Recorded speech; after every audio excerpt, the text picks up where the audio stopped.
সেই দিনটায় আমার জীবনের 25টা বসন্তের মুখোমুখি হলাম। তার মানে আমার 25তম জন্মদিনের ছোট্ট মেমোরি তোমাদের সাথে আজকে শেয়ার করছি। অ্যান্ড ইয়েস, আমার ব্যাচেলার লাইফের শেষ জন্মদিন ছিল এটা। তখন এই ম্যাজিক ক্যান্ডেলগুলো একদমই নতুন আমাদের কাছে।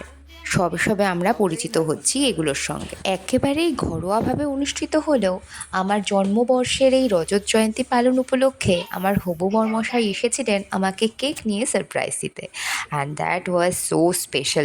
আর বাবা তখন কর্মসূত্রে বাইরে, তাই বাড়িতে শুধুমাত্র ভাই আর মা। আমরা যতই বড় হয়ে যাই না কেন, আমাদের কাছের মানুষেরা ওই দিনটাতে আমাদের স্পেশাল ফিল করাতে একদমই ভোলে না। ছোটবেলা থেকেই দেখে আসছি আমাদের জন্মদিনটা যেভাবেই অনুষ্ঠিত হোক না কেন, মায়ের দেওয়া একটা করে নতুন জামা আর লুচি পায়েস, এটা ছিল একেবারেই বাধা ধরা। তারপর পড়াশুনোর উদ্দেশ্যে বাইরে চলে যাওয়া আর পিজি হস্টেলের বন্ধুবান্ধবীদের জন্মদিন সেলিব্রেশন, সেটা ছিল এক আলাদাই অনুভূতি। তবে সংসার জীবনে প্রবেশের পর মেয়েদের জীবনের সেই জন্মদিন পালনের বিশেষ মুহূর্ত কিন্তু আর বিশেষ থাকে না। তারা সবার কথা মনে রাখলেও হয় তাদের দিনটাকে সবাই বেমালুম ভুলে যায়, না হলে বিশেষ কিছু করার কথা ভুলে যায়।